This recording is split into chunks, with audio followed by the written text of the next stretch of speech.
And the International Press Institute reports that 132 journalists were killed around the world last year, and reporting on the war in Syria is especially dangerous for Westerners.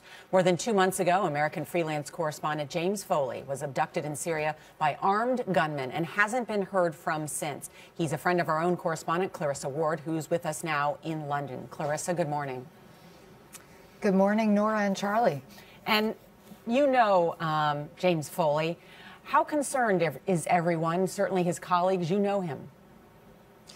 Everyone's extremely concerned. As you said before, James was abducted by armed gunmen on Thanksgiving Day. He was on his way out of Syria trying to reach the Turkish border. And since then, really, nothing has been heard from him. We don't know who has him. We don't know what the motivations were for kidnapping. And really, in that part of Syria, there's no way of narrowing it down. It could be rogue or criminal elements from within the Free Syrian Army and rebel fighters. It could be extremist elements. It could also be there are still pockets of regime presence in northern Syria, in Idlib province. And of course, there are these pro-regime militias known as Shabiha. So very difficult to get a sense of who has James.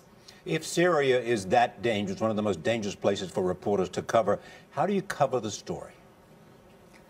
It's incredibly challenging. This is not the same as reporting from Iraq and Afghanistan, where you were traveling with a conventional army, where you had access to medical care if something were to happen to you. Traveling with rebel fighters, trying to ascertain which groups are the most efficient or the most disciplined or the most accommodating to Western journalists. It's really almost like cracking a safe, and there's an enormous amount of prior preparation that needs to be done before you take a trip into a place like Syria.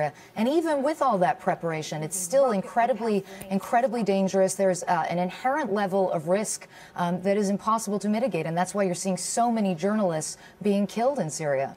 Clarissa Ward, congratulations on the DuPont Award. Thank you very much for joining us this morning.